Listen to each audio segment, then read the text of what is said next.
Cool.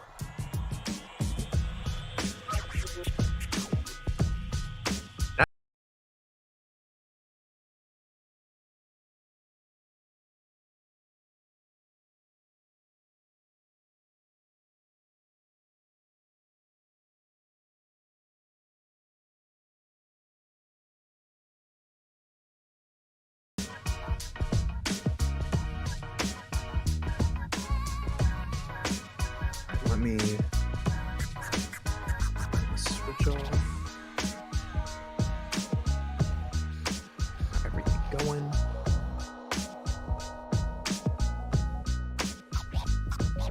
So right before it starts, you want me to get up and like go to the side, and then you'll introduce me and I'll come on in.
Gentlemen, may I have your attention, please? The show starts in 10, 9, 8, 7, 6, 5,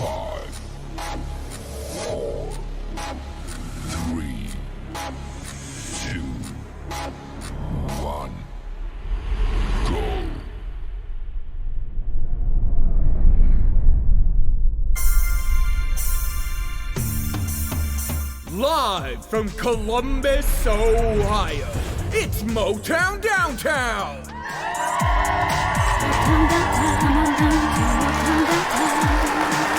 Today's guest, Treehouse! Come on down to Motown Downtown. My name is Tyson Bruno, and here's your host, Mo Chocolate!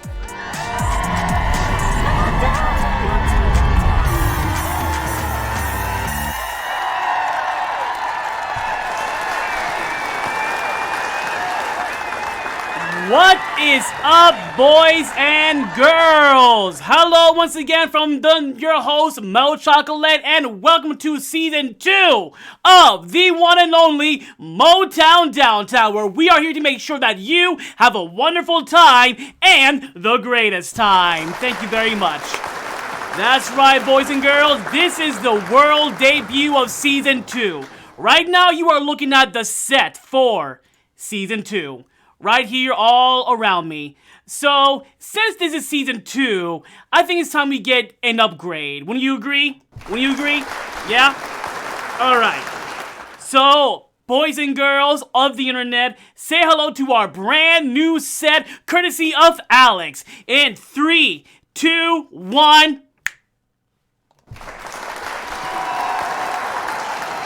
Welcome to Season 2 of Motown Downtown! Thank you.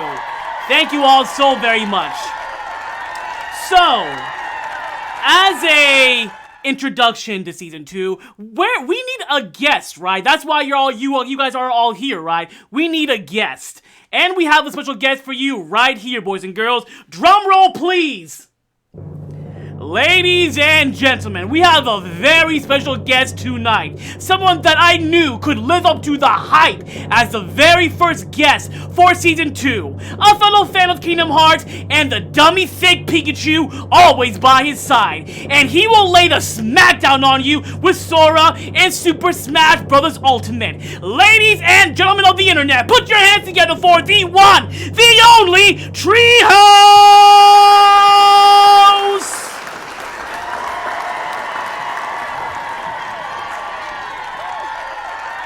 Hello. What's up, buddy? Well, thank you for having me. I am absolutely honored to be here for Season 2, especially with this beautiful background. Awesome upgrade. Let's fucking go. Thank you. This is Treehouse here, ladies and gentlemen. Thank you so much, buddy, for taking time out of your busy schedule to be here for Season 2 of Motown Downtown. Thank you very much. Thank you. More than happy to, man. So, yeah, do you know how this works out? I just ask you a couple questions, and we just go from there, okay? Yeah.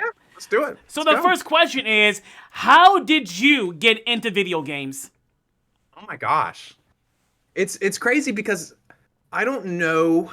I was so young, I can't remember if I started with the Pokemon cards or if I started with Pokemon games. But the one I do remember the most is that I got a copy of Pokemon Yellow on my Game Boy Color when I was like super young. And then I fell in love with it. So that's why I love Pikachu so much. So I started with Pokemon Yellow, I beat that, and then I kind of went back because, Pokemon Yellow came out a couple years after Red and Blue. Mm-hmm. And so I started to get super into Pokemon, and then when I was kind of in that young video game phase of, loving Pokemon, I just found, other stuff, and then that was kind of my thing ever since I've been a kid. So I started with Pokemon, and then, I got a PlayStation, and my grandparents and my mom have always been super supportive of just what I enjoy. So they really helped me out, and they just honestly they spoiled the fuck out of me. And I would always get the newest consoles and the newest games, and then I would just kind of Pokemon led to a different series to Kingdom Hearts, and then I started playing a little Final Fantasy and stuff like that. So yeah, that's kind of how it started. I was probably in second grade when I started playing Pokemon. I was young when I really started. Nice. So tell us your earliest memories with video games. Were you Team Sega, Team Nintendo, Team PlayStation? Let us know. I've always been Nintendo. I've been lucky to whenever I've always been Nintendo and PlayStation. My heart's always been with Pokemon and Mario and Zelda and stuff like that. But yeah, I wouldn't say I'm really like any particular team because I really respect I really respect how Nintendo and PlayStation and Microsoft are all kind of doing very different things with their consoles and stuff. So I Mm-hmm. kind of want to like maybe one day, once I save a little bit extra, I might get an Xbox because I want to try some different games. But I've always been a big Nintendo fan at heart. That's awesome, buddy. So tell us your favorite console and why. That's a tough question. I have like a good. Oh, okay. I've never really thought about this. If I narrow it down, I got the GameCube, I got the Wii, and I got the Switch. Um, Honestly, the Switch might be my favorite because it's just got me like it's taken a lot of the aspects I loved when I was a kid, like growing up with Pokemon, like Legends Arceus took something of Pokemon that I never thought was imaginable, and it even upgraded the gameplay to where it was just something different. And it's nice to have something brand new, but then also have games on that system. First of all, on the go, and second of all, just kind of have some of the same old stuff like BDSP, Sword and Shield. So I think it really varies out a lot of games from the same brands, but that are super different. So I don't know. The Switch might be my favorite. It's not over yet, so I don't want to say too much. I love the Switch, and I really like the Wii because that's where I started to like really get into Smash Bros. Okay. And like, that's where I put a lot of my time. So, Okay, so tell us your favorite and least favorite game and why. my least favorite game, man. Final Fantasy X. No, I'm just kidding. My least favorite game. I don't have like a least favorite. None? No, there's nothing there. It's more so not. There aren't games that I like hate or don't like or anything. It's more of just games I'm not that interested in. Because I think there is, if you don't like a particular game, that's your style. That's totally cool. Like I've never been into like Call of Duty or anything like shooter games like that. It's kind of different for everyone. But my favorite game might have to be Smash Bros. Ultimate. Like I didn't think Smash could kind of take over my love of Pokemon, but it's really grown on me, especially with all like the representation in that game from games I've played in the past. It's kind of perfect, and it's just something I could play literally all the time, which I do. So I think is my favorite. Smash Ultimate is my favorite game. Yeah, because when you say that, you're basically liking all the games. It's literally all the characters are in that game, basically. Right. It's also really special because it's like all the games that I've played because I've played, all the video game like all of Nintendo's consoles coming up from the age I was at. So it was really special to see like, Twilight Princess and then some Mario and then like, even these games on the side that I played, years ago, like Final Fantasy and stuff, just come to a game like Smash Ultimate. And it's kind of brought all the memories into that. I'm not saying it's based on nostalgia, but just the way they added the characters to fit them in the particular style is so incredibly hard to do, and it's so perfect, I think, in Smash Ultimate. So yeah. Nice. So tell us what got you into content creation?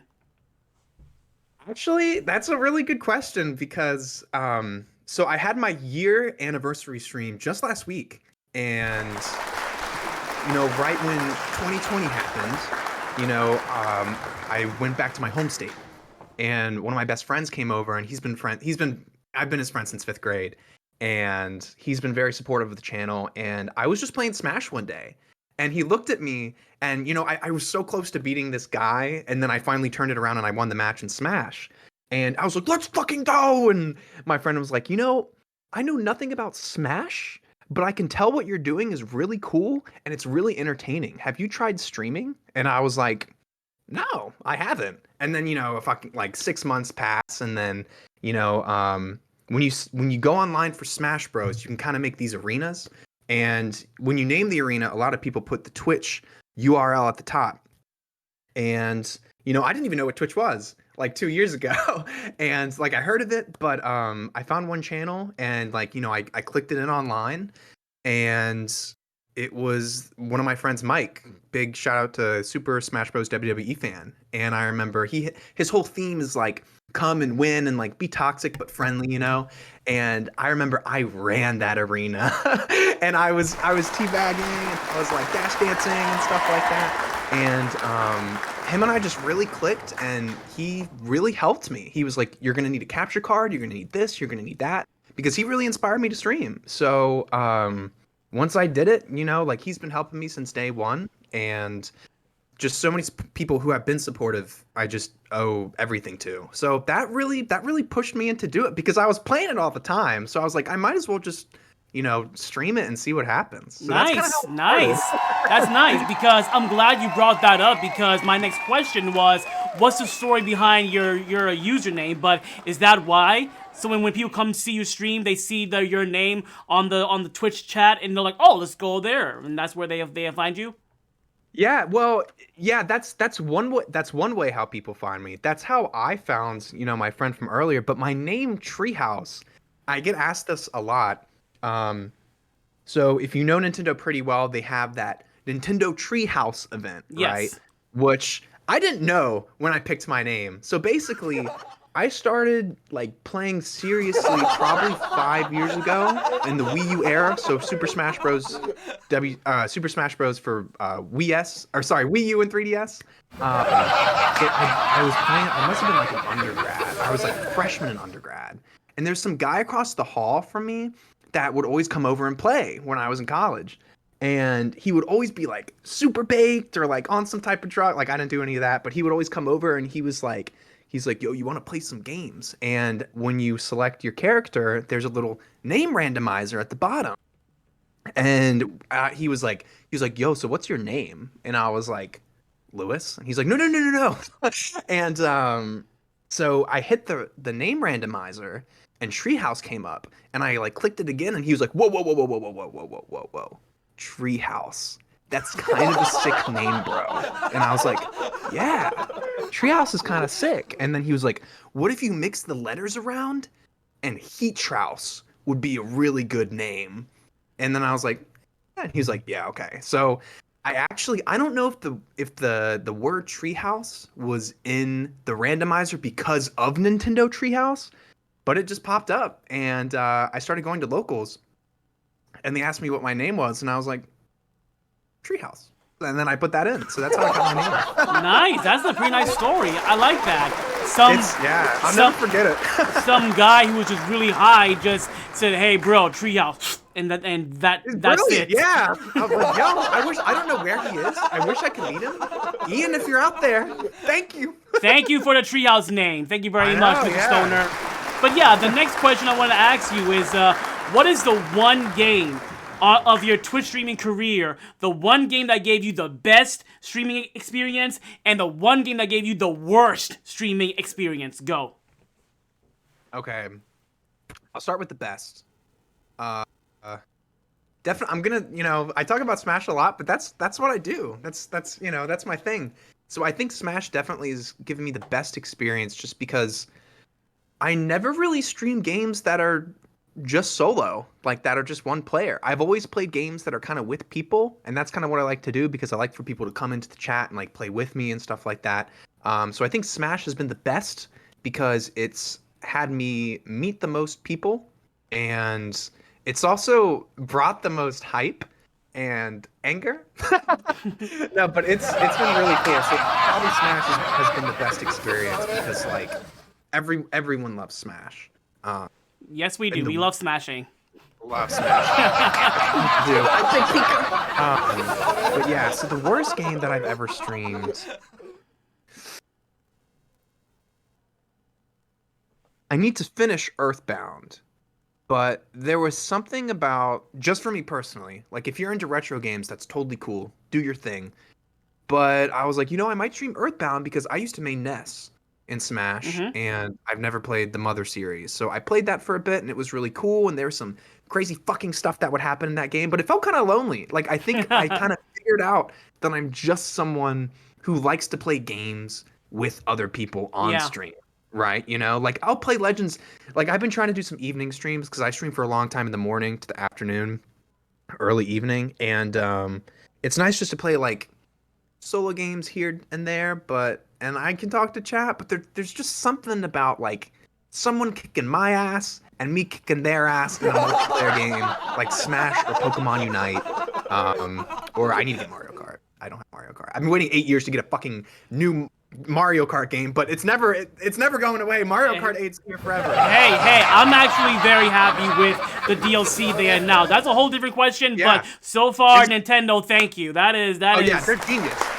They're a whole 100% year of Mario Kart. Oh my god, yes. But going back to you though, so you would say Earthbound was your worst experience streaming? Yeah, it's an amazing game, but I think I just kind of learned from streaming it for a couple weeks because I'll have like a variety Sunday thing where I'll play like different games, and some of them might be solo. And I think the game it has been amazing so far. I haven't finished it, but I think it was just kind of lonely. So I think that would be the worst. But it wasn't like a really bad thing, you know. It wasn't anything dramatic. But I was like, I think I might stick just to multiplayer games. So let's talk about your friend next to you, that dummy thick Pikachu next to you. What's the story behind that? Like, when did you decide that you would have that dummy thick Pikachu next to you at all times? What's the story behind that? And what's his or her name?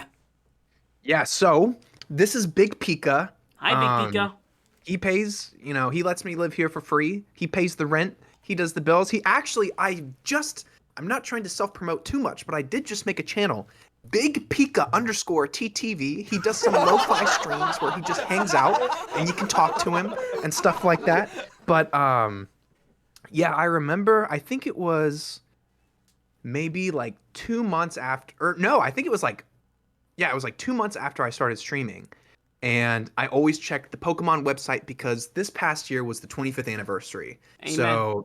So you're gonna see stuff that's never gonna be available for again, and you're gonna see stuff that's only gonna be available for like 20 minutes.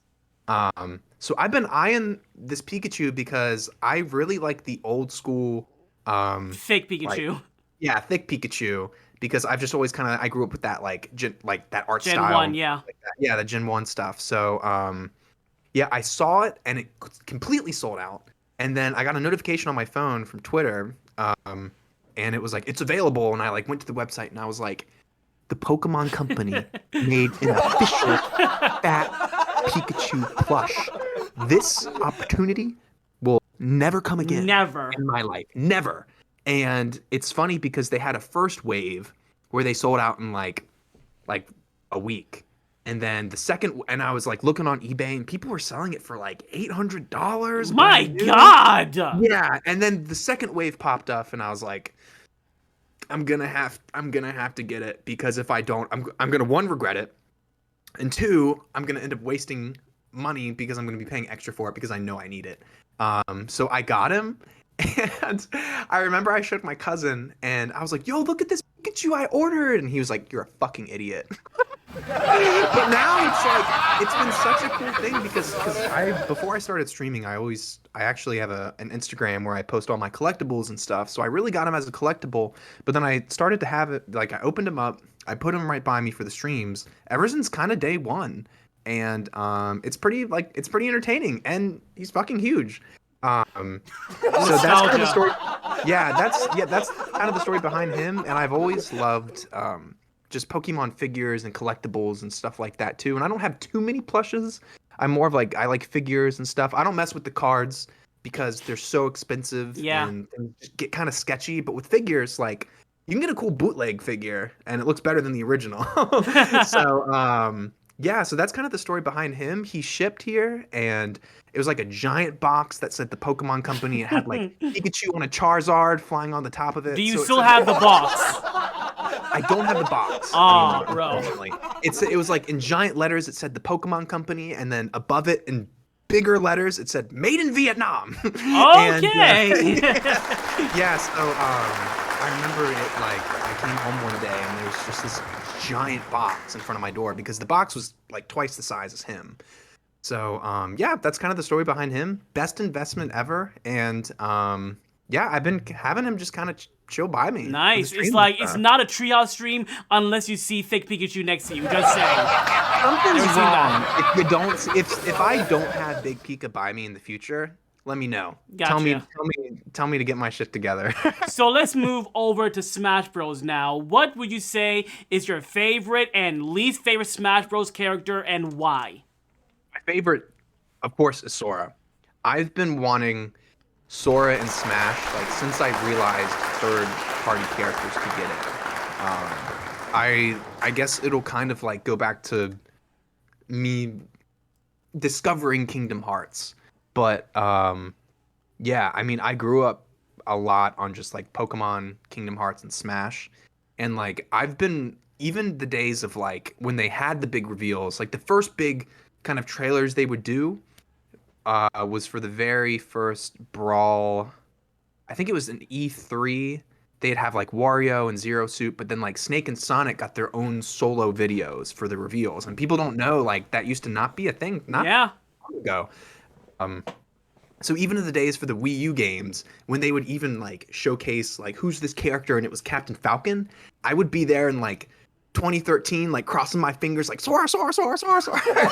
Because like I have this thing where Pokemon for me is like Pokemon and Kingdom Hearts, like I just love playing the games. I'm not like I don't do Nuzlocks, I don't do like this or that. But I just didn't see Pikachu as like or Pokemon as like a fighting game character, and I thought Sora would just be the perfect pick. And I agree. I just like that's like I don't want them to make another Smash because I don't know if Sora will get back in. So yeah, Sora is by far my favorite character, and I completely dropped my main, and I'm really grinding hard to try and be really good with him. And your least favorite? My least favorite is any of the fucking Fire Emblem characters. We got too many. Oh my god, bro, preach. Listen, Preach. I'm just saying, what, this past year, I think it's past, Zelda's 35th anniversary was supposed to be last year, right? Yeah. We haven't had a new Zelda character since Brawl, and we get all these characters for Smash 4, and then we get more of them that we gotta pay extra in Smash Ultimate, and it's just like, what are you guys doing? Like, I've never played the franchise. I respect it a ton, but like, just give me Marth and Roy, and we'll be cool. Like, if we maybe get a little extra, that's fine. But I think there's too many. Like, help some other franchises. 8 first. is more than enough. Honestly, that's too much. 5 should be enough. But I for some reason, it's whatever. But speaking of Smash, though, what's your favorite Smash Bros. Reveal and your least favorite Smash Bros. Reveal? Okay, I don't mean to be a Fire Emblem hater, but I will never forget 2019. I think it was 2020. So my birthday's January 16th, and I remember in 2020, like they revealed a Smash reveal. And I was like, yo, it's my birthday. We're getting a Smash reveal. Sora's gonna be in Smash. It's all meant to be. So I got like some McDonald's. I got set up. I was so happy. I like filmed my reaction. This was like way before I streamed and stuff. And I was just so excited. And then Byleth gets announced. And I was like, what? And then I like went online, and this was before they got rid of the dislikes on YouTube. Oh yeah. Shit was insane. Insane. It was insanely disliked. I was upset. I was really upset. I was like another Fire Emblem character, because we got like even getting any extra characters in Ultimate was big, like before the DLC, because they brought everyone back. So they were very, very picky, and I was like, come on. And so I'm not trying to hate on Byleth. I think Byleth is a cool character. Pretty but powerful. In my own selfish desire, I wanted like Sora because I've been waiting for so long. So yeah, it's definitely Byleth. So the thing is, Sora was definitely my favorite reveal of all fucking time. Oh yes. Oh yes. This Smash Ball logo on the door for Sora's Final Smash, I think is a bigger meaning than people think. It's not just a move. I think it means a lot to Sakurai as well, to kind of make this the biggest project in the final one. The most fan-requested character.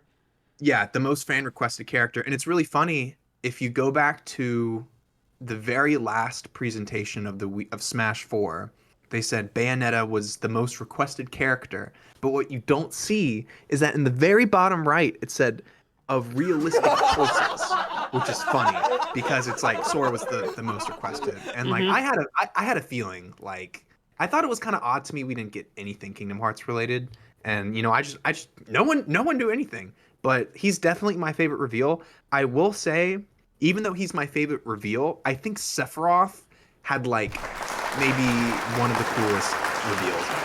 Like his trailer. Like I loved Sora's trailer, but I think Sephiroth's was just so hype. Epic. Like I was very emotional for Sora's, but Sephiroth's was just like in your face, like stabbing Mario, like Advent Children fight. So those two really stick to me.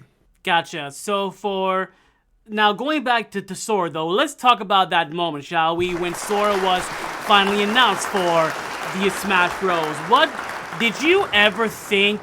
Like, yeah, we were all part of the Sora for Smash movement, but in the back of your mind, did you think he would actually show up to Smash Bros? And what was your reaction when he was finally announced for Smash Bros? Yeah, it's funny because right before the reveal was happening, there was actually this kind of leak that was going around. Oh, really? And you can't trust leaks and stuff, but there's one person named Papa Gino's who's very just like, he's probably the most reliable person to go to when there are like leaks and stuff like that. And there was something on 4chan giving the exact date of the Smash Presents, saying that there were talks or rumors of at Nintendo calling Disney for music licensing, which, it sounds like any other leak, but I think that it got so much attention that it didn't really spoil him for Smash, but I think it brought people's hype up to the perfect amount without revealing an image or a video and stuff like that. But I didn't think it was. I always thought it was possible because Sakurai he's not considered like a Nintendo representative. Like he views himself as just a freelancer, and like you can tell he just loves video games in general. So I pulled up before the presents. I pulled up the section from Smash Bros. Brawl, and it actually, if you go back and play that game on the Wii, it'll give you little samples of old games that were on its this Wii shop and stuff. But in Smash Bros, before you would go play the game, it would give a list of every Nintendo console ever. And in that, it actually shows Mickey Mouse and a Donald Duck Game & Watch that was made way back in the day.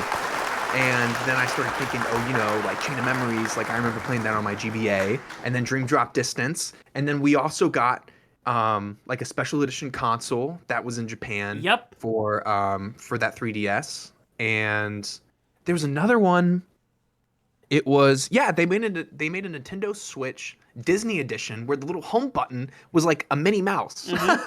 And I was putting it all together and I'm like, it's definitely possible. Yes. Right? If they can make like all these consoles and be affiliated that much with their actual systems, they can get one character in. So I always thought it was possible, but I don't think it would be possible without Sakurai. I think he's the only person who could have done that.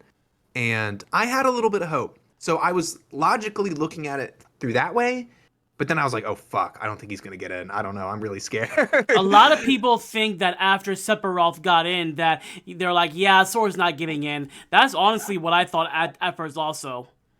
I think so, too. There were legitimate reports of Cloud barely making it into Smash Ultimate. And I think...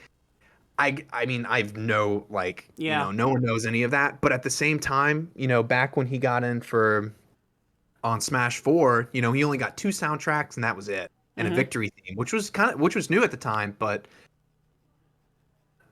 it was hard to think that Sora could get in because Cloud still came in with only 2 tracks, which is like shit. Maybe he barely got in again. But then when Sephiroth was added, they added another stage and they added more music. So part of me was like, oh, shit. But then also it was like, wait, they didn't just add another Final Fantasy character. Like, they added a lot more Square Enix content. Yes. Which kind of led me to believe if back then they could just get Cloud, then why can't they just get Sora for this one?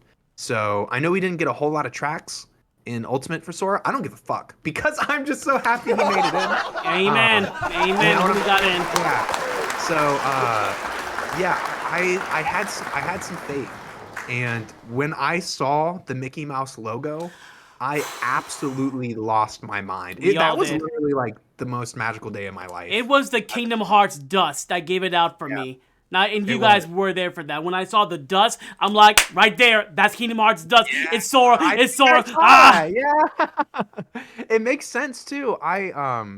First I thought it was gonna be Taboo, who is like a Smash Bros. Original character because in Brawl he wipes everyone out and turns them to trophies, and it's kind of dark, and that's exactly the same scene that they did that in. So that was one area where I was like, oh shit, like it's not gonna happen. Like, is Nintendo really gonna go out on a last bang for this big game as a Nintendo character? But of course it was third party. But yeah, I as soon as I saw the Mickey logo, I flipped out. I was shaking. Thank God I'm not kicked out of my apartment.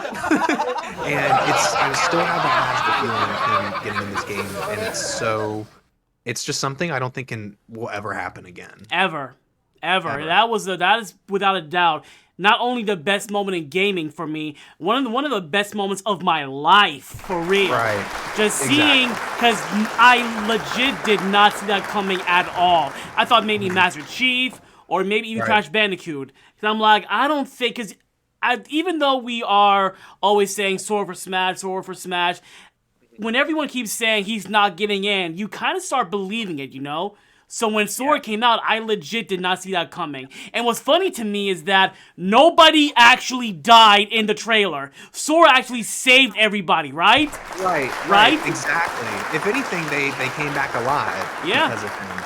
And if you actually go to I think it was like the really first, I think it was E3 2018 where they revealed everybody's coming back, the Yeah. biggest Smash trail. They put the lyrics for World of Light, and I can't remember it off the top of my head, but if you look it up, the lyrics for World of Light are very similar to that spark you're Yep. talking about. That's Sora. So they definitely didn't have him planned from the beginning.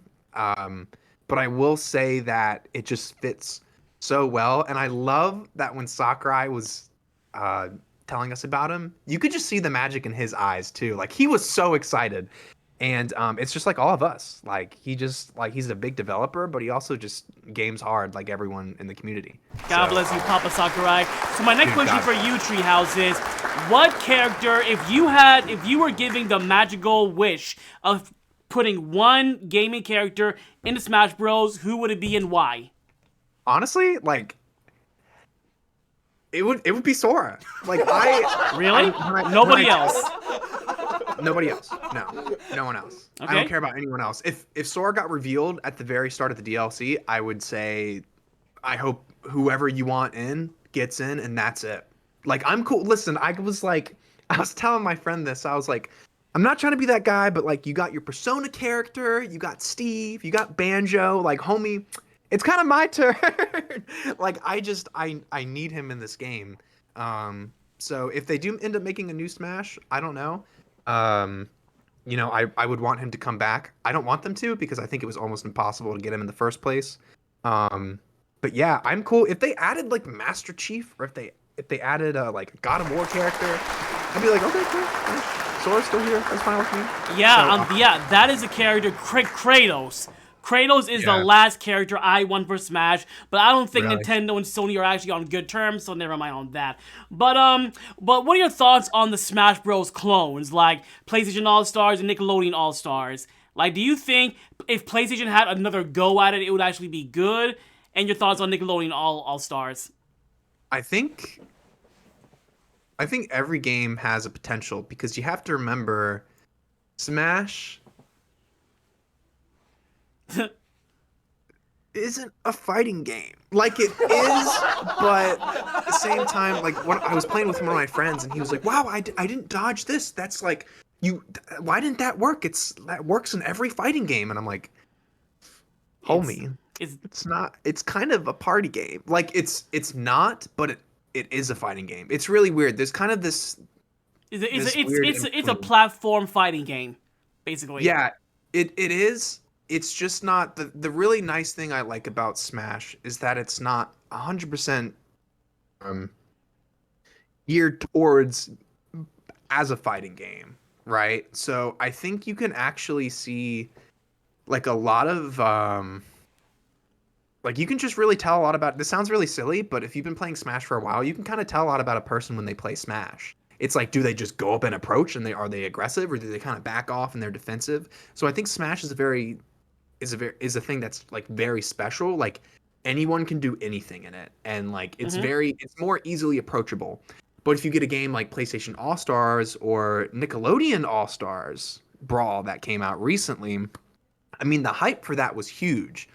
It didn't turn out to be as successful as people wanted, but you know, this Warner Brothers game that's coming out, first of all, it's going to be free, right? And second of all, they're getting like I think all the real voice acting characters or the voice actors for the characters in the game, and I think that company kind of saw what Nickelodeon could have been, but now they're kind of adding everything extra. So I think if you do get a game that is kind of similar to Smash from a different company and it has the right development team that really cares about it, I think it can be as popular as Smash. Because for Nickelodeon All-Stars, I mean, that shit was booming when it first came out, and then a couple months later it just didn't hold up because there were some glitches, there was no voice acting, it wasn't appealing. And that's why a lot of people didn't buy it. So I think if you can get a game like that, watch out for this Warner Brothers game. Yeah, I think it's going to go really well. The fact that they have Ultra Instinct Shaggy is just, that is meme culture at its finest, for real. Yeah, exactly. And they're listening. And that's the thing about Smash Bros. Is that they listen to the fans, but they're not listening 100% to the fighting community. Because there are a couple things here and there. And I don't blame them, to be honest. Because Nintendo's not really about that. They don't want to get people discouraged or kind of get them away and be like, oh, that's too scary for me, I don't want to do it. But if you just pick it up and play, like Sora was designed, quote unquote, like as a very easy character for anyone to play. And they did that for him because of his popularity. He was the most popular character. So anyone, like, do you know how many people went out and got a Switch just for him in Smash? Oh, like, yeah. A ton of people. So I think that's like something they're obviously aware of, but they don't want to get these sections of competitive players and casual players. They just want to make it for everyone. If there's a competitive scene, that's great. But if you market a game solely as competitive and the development team is listening to you, I think it can go really well. Because Nickelodeon listened to the fans a lot. They made a lot of good updates. Yeah. They adjusted fighter patches all the time. So, but the quality wasn't that great. So I think it was a great test for the fighting game community to see. Now let's talk about Kingdom Hearts, shall we? I want to know, how did you come across / discover Kingdom Hearts, and how did you become a fan of Kingdom Hearts? The cover of Kingdom Hearts 1. I remember seeing it like when I was a kid. I remember I was in 5th grade and I really wanted the game because I had a PS2, and I would not shut up about Kingdom Hearts because some of my friends in elementary school had it, and I was like, I mean, they kind of spoiled some things for me, but I was like, oh my gosh, like, dude, do you have Kingdom Hearts? He was like, yeah, I got it. And I was like, what? Like, is Mickey really in the game? Like, I don't see him anywhere. And he was like, yeah, he shows up at the very end. And stuff like that. But I remember I had a birthday party and my parents gave me Kingdom Hearts and I was so excited. But this kid I was always asking the questions to showed up to my party. And this man in 5th grade got me Kingdom Hearts 1. And I was, and like for being in 5th grade, like I don't know what the exact price was back then, but like that's not something just easy to spend on. Like his parents went out and bought him this game for me. And I remember he was like, yo, I got you this because like you wouldn't shut up about it. And I was like, oh my gosh. And I was like, yo, thank you so much. Thank you. Now that's a bestie right there. But then also his parents saw that my parents got it for me and they took it back. So, which is like, it's like, okay, I understand. You know, like if I didn't get it at all, like that would be different. But just the thought of him doing that, like such a young age, like I know his like, because we went to middle school together too, and I haven't talked to him since, but I want to be like, yo, like, do you remember doing that for me? Like, I want to hit him up and ask him, but that was kind of my first discovery and how I got the game. Gotcha. Now let's talk about Kingdom Hearts 3 now.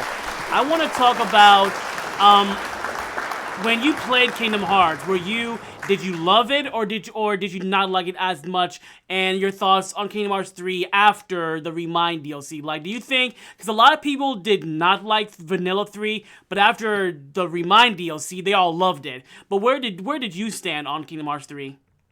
So just to give some context, like when Kingdom, like 2 weeks before Kingdom Hearts came out, I graduated with my undergrad degree and I got some money.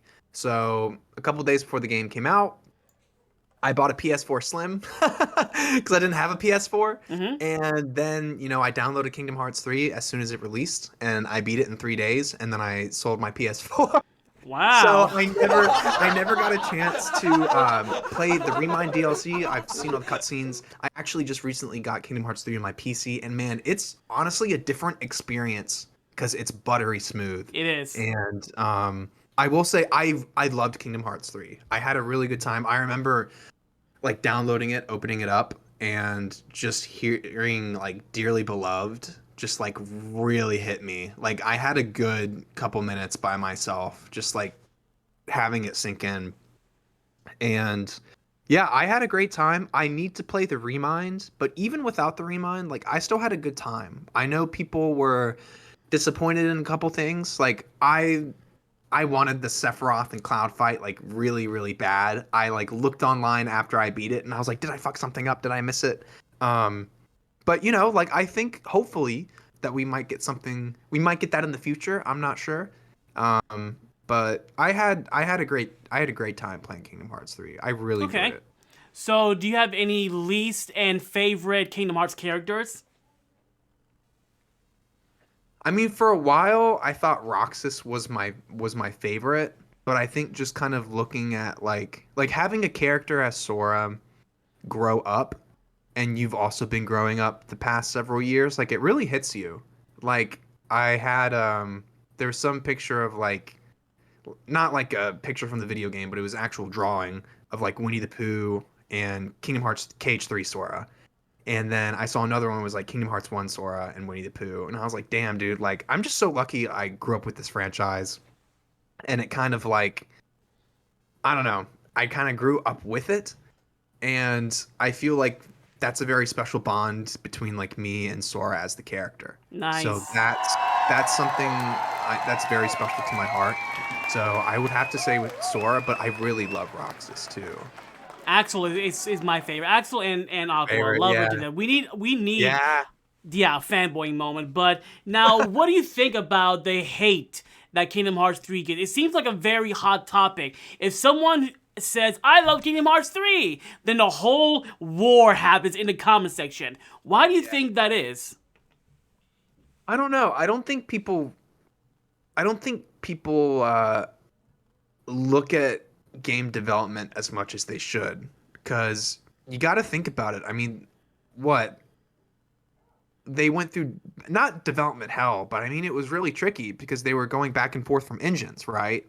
And I don't know, like I recently played, because Kingdom Hearts 2 is my favorite Kingdom Hearts game. And I was recently playing that and I was like, oh my gosh, like I love Kingdom Hearts 2, I can't wait to play it. But then I was like, man, this is a great game, but like times have changed. Like Kingdom Hearts 3 is just also really good. Like I wish people would look at how games have improved from like generations, basically, right? So like if you look at Pokemon, like a good example would be, growing up with the regular 2D games, and then they evolved to 3D, and then now it's like an open world thing that's very different. And I love like looking at that progression, and I feel like if people kind of looked at Kingdom Hearts that way, how it's like evolving with like this new phase, like with new characters, kind of it being more focused on Kingdom Hearts original characters, which is like a whole nother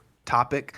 I don't know. I think Kingdom Hearts fans are eating good, and it's always easy to complain. Yeah. And even though you have a lot of people going fucking nuts on Twitter, sometimes you got to remember that the minority of haters are just very loud, and it's not what, they're not the actual majority of like the opinion of it, right? So I would say more people in this world like Kingdom Hearts 3 more than dislike it. But the I people who agree. dislike it are I just agree. really fucking loud. I agree, yeah. So, what do you think is the future of Kingdom Hearts? Like, do you think we're going to get a new Yozora game, a new spin-off game? And how long do you think it'll be till we get Kingdom Hearts 4? So this is my crazy theory. I mean, this is like, I'm giving it like maybe 15 or 20 years. This is way down the line. This is my theory. I think with Sora coming to Smash, I think the corporate mouse house realizes, like, I mean, even if you look at the past 6 years of Kingdom Hearts, like, it's blown up in popularity, right? But the fact is that people wanted him, like, on this Nintendo game speaks more volumes than anything. And I just think it would be so cool if in the future that, like, what if Sora visited, like, other video game worlds? Like, what if he went to Mario? Like, what if he went to Zelda? Like, if you could get, like, if you could even go to, like, a different franchise that wasn't Disney or Final Fantasy, I think Kingdom Hearts will be around forever. Because, you know, like, it's a boy who travels the worlds. And, so I've been thinking about that. That's just a big conspiracy theory. That's just something like, you know, because it is Disney. They can keep whatever they want for around as long as they want to.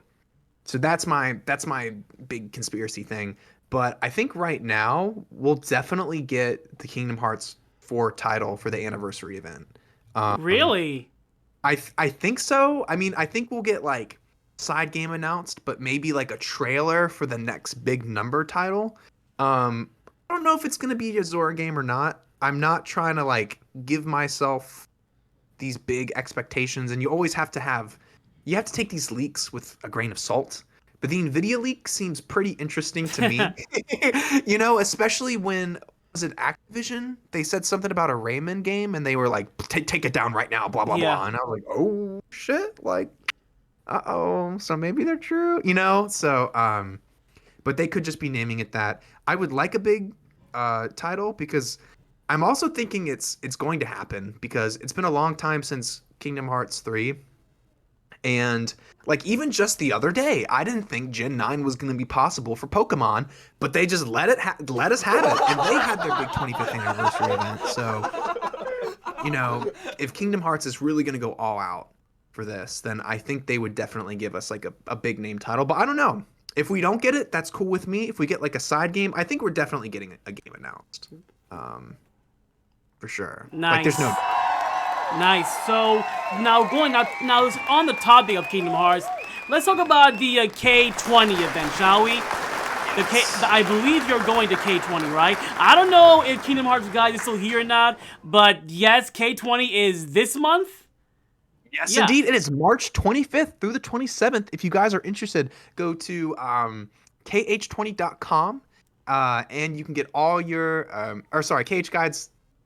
khguides.com. And you will find your information there. Usually I would just say like !KH20 because I'm used to saying it in chat, but guides can definitely give you the website. But yeah, it's going to be amazing. There's going to be build your own Keyblade. I'm going to be building a tree blade, which I'm really, really excited about. A tree blade?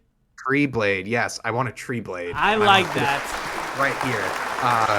But yeah, there's going to be build your own Keyblade. There's going to be Kingdom Hearts. There's going to be a lot of trivia, and just it's going to be an amazing time to meet other people who are so passionate about Kingdom Hearts. And there's going to be an in-person Smash tournament, Sora only tournament Wow. in person. And there's also going to be a week from tomorrow. I have the honor of hosting the Sora only Smashdown on my channel, which is free to sign up for. So it's going to be a great time. We're just trying to celebrate Kingdom Hearts as much as we can. That's good. So it's gonna be a really good time. So and that's the thing. I unfortunately will not be there, but I will be doing a speedrunning event of Kingdom Hearts right here on Twitch live. So we'll see you there. And what you're gonna do is hosting a tournament of some sort. Yeah, I'll be hosting Sora Only Smashdown a week from tomorrow, March 12th. It's at 3 p.m. Eastern Standard Time. There's a $100 prize pool as well. So you don't have to main Sora to sign up. Like if you just want to like try it for fun, like go for it. It's nothing crazy. But I think we're expected to have a couple big name players there too. So I'm really excited for that. And just then, how awesome is it to see your online friends in IRL, you know? A lot of my friends out there are my online friends, but I would Yeah. kill to meet them all in person. Yes. Oh my gosh. I seriously can't wait. There's actually a bar called Mickey's Bar, which is pretty it's funny. So I'm really excited to go there and just like sit down and just talk with like my friends. And I met some people on from Twitch in person just a couple months ago.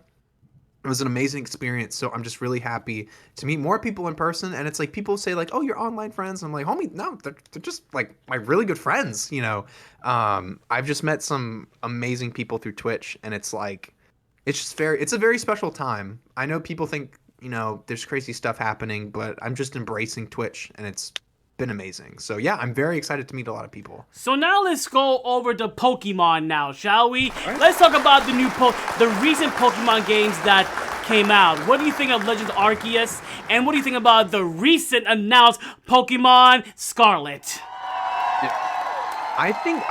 So one thing is, I'll start off, you know, kind of lower. I don't know if we're ever gonna get another game like Legends Arceus, right? I think that's something that I'm a little not worried about, but Legends Arceus just might be my favorite Pokemon game of all time because it took all the mechanics of what Pokemon was known for and they advanced it, which I didn't think was possible, right? Like, who knew that running around while battling would be like change your fucking life? Oh yeah.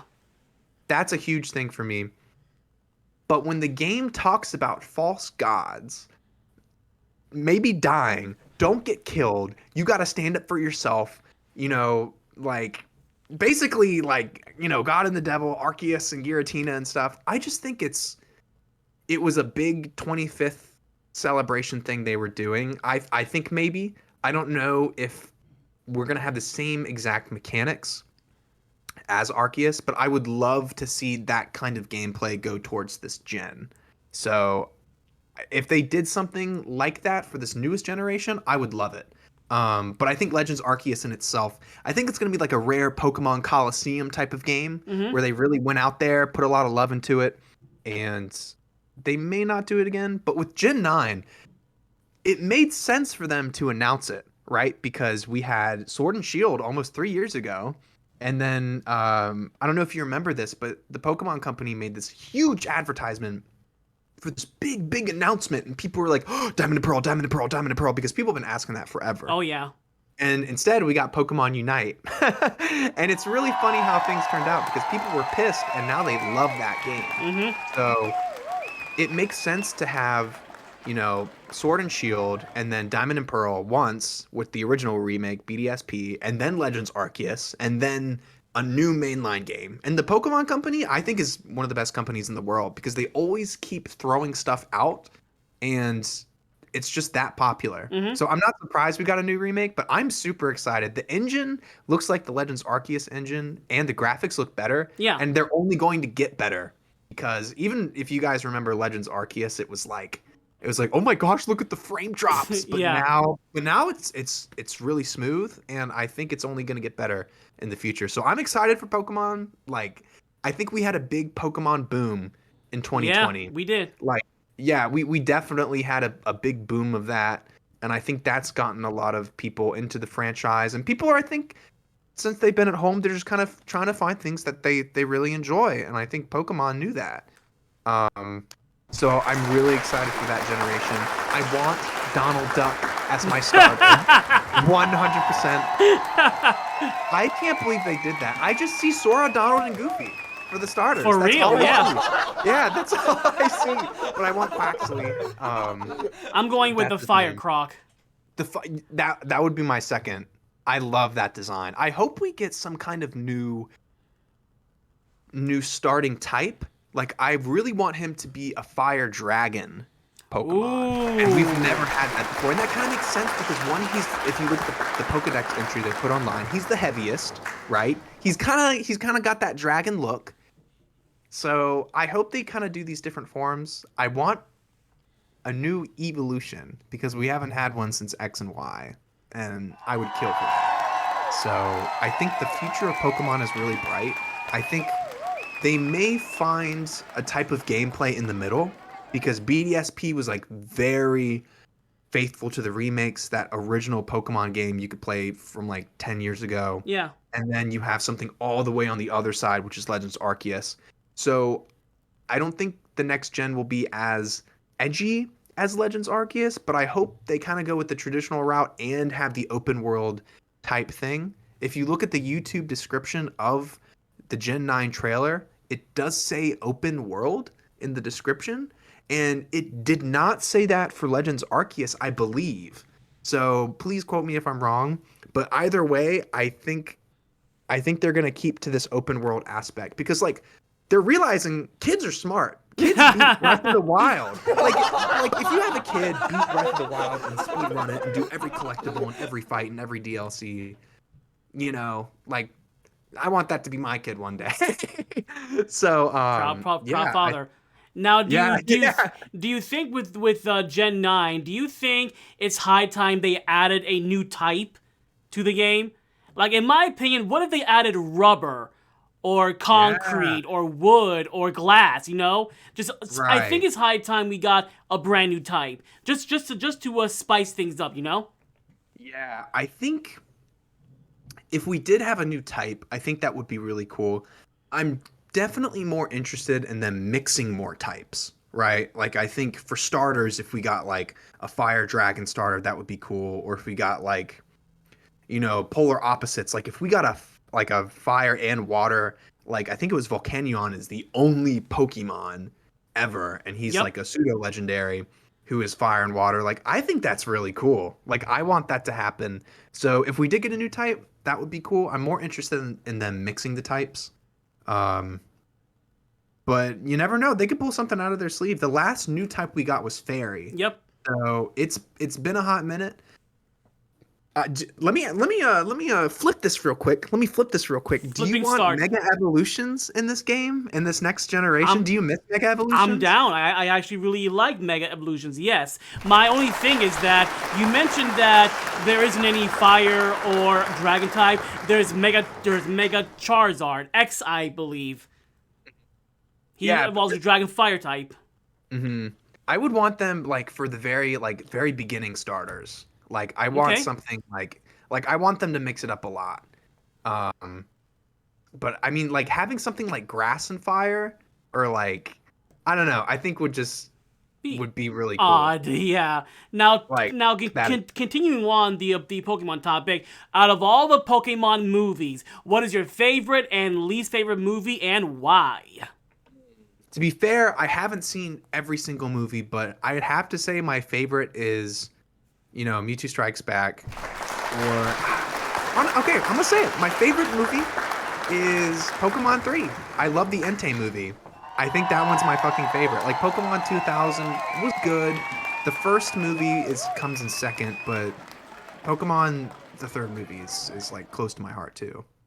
Yeah, it's I mean the first movie is my favorite. 2000 was pretty good too. The third one without a doubt has the best story out of all three films, in my opinion. Right. Yeah, definitely. I watched it like a year ago. It had me tear up a little bit. Just, like this girl like wanting to have a mom and like the dad is still gone and just like she wants to have Pokemon and they're not real either. And like her dad's not real in that moment. So it's pretty deep, but I also loved the artwork of that just because Ash's Charizard came back, which is really cool. But yes. I just love the Johto region too. It's one of my favorites. Now, how about the voice transition? It's like I think it was the early 2000s when they got new voice actors. Now, do you prefer the old ones or the new ones at this point? I prefer the old ones, 100%. Same here. Same here. There's something about me, like even when I was a kid, I would see like one of the newer episodes of Pokemon, and I knew it wasn't Ash's original voice, and I was like, I can't watch this. Like it was that extreme, and it was that judgmental of me to be. It's still good, The voice actors are still doing a good job, but let's be real. As for nostalgia purposes, it's the first season of Ash's voice for me. That's for me at least. Same here. Yeah, I think it's really. It was the voice, and then it was also types of the art style of the anime too, and I don't know if you've seen this, but recently I forget the artist's name, but there was this designer for Pokemon, or he was doing some type of collab with the Pokemon company, and he would draw these Pokemon statues, and they would be ancient, and they would have, like cracks on the side, and like have a piece of like Pikachu's shoulder that would be up, and it would be ancient. And they did a collaboration with the very first gen animators, and they did a short 5-minute clip of Ash doing a battle with that artist. Wow. So if you look Where it up, can I find this clip? It's on the Pokemon Company's official YouTube, and if you can't find it that DM fast, me in Discord. I would love to see it. I will. Yeah, I will. It's really good. Like, the animation is a perfect balance of like sun and moon and kind of the original, and it's not too like, I don't want to say like anime, but it's really good, and they're doing a second one. So I don't know how long the second one's going to be. The one that I just saw was like 5 minutes, but I don't want to spoil too much for you, but definitely check it out. And that's where I would love to see more of that. Now, the last question I have for you is the biggest question for all Pokemon fans. Pokemon versus Digimon. Go. I breathe. It's Pokemon. It's Pokemon. Yeah. It's definitely. I mean, respect to Digimon. Like, I think I played I had like the Digimon like little Tamagotchi thing. I can't remember super well. Like, I wasn't super in it.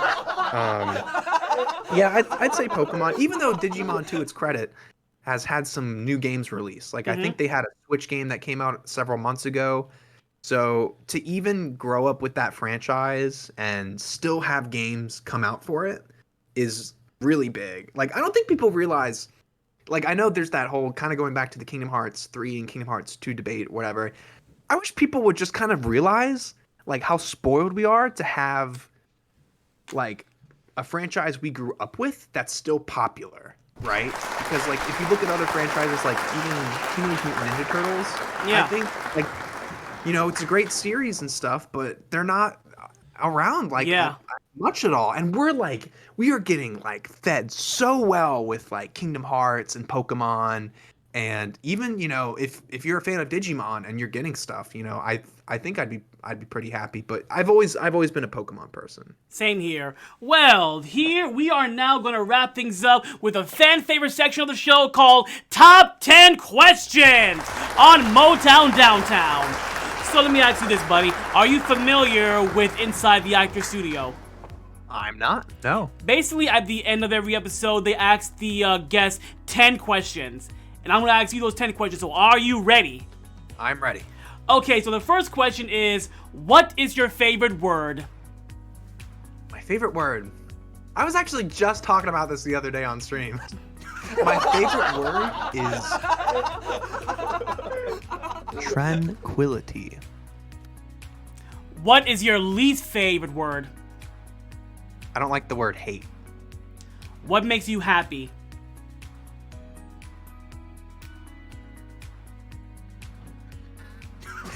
Streaming. What makes you upset? Losing in Smash.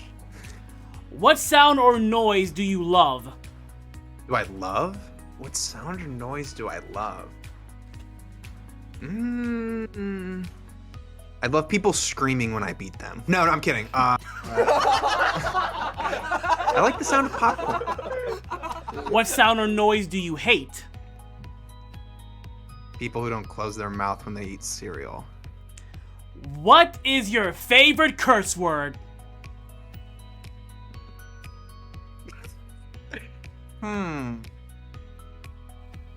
Favorite curse word? A good old fuck. I think that's it. What profession other than your own would you like to attempt?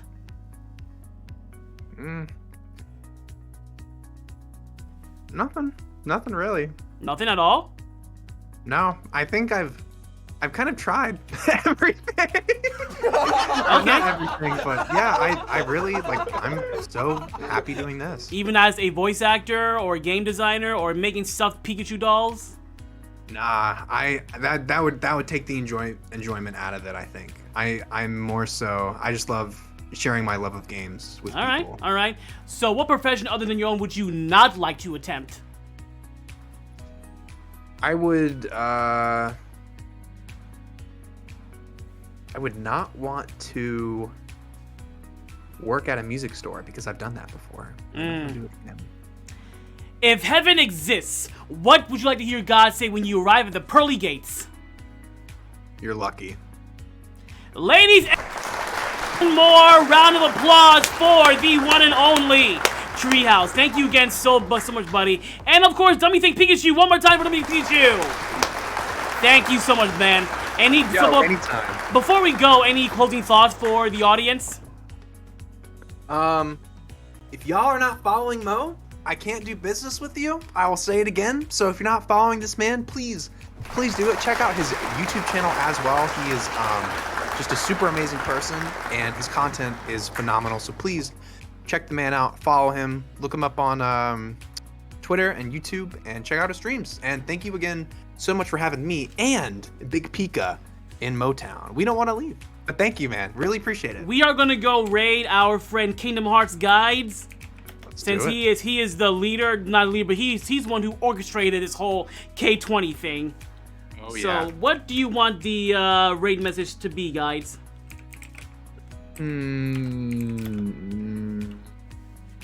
H20. Oh darn, hold on. Raid KH20.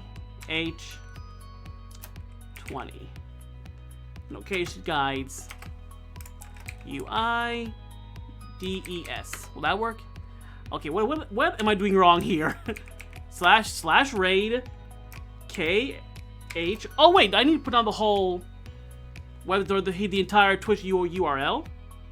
Oh, I put in a Z. God dang it. Oh, okay. UIDES has been. There we go. Now we have the race started. Yes. So yes, thank you all so much for joining us on the season 2 premiere of Motown DownTown. I'll be back next Monday for more games. Be sure to check out Treehouse. Go ahead and link your Twitch in the chat if you wish. Give this guy a follow. Give this guy a sub. Cannot recommend it enough. And the raid message is going to be KH20 hype.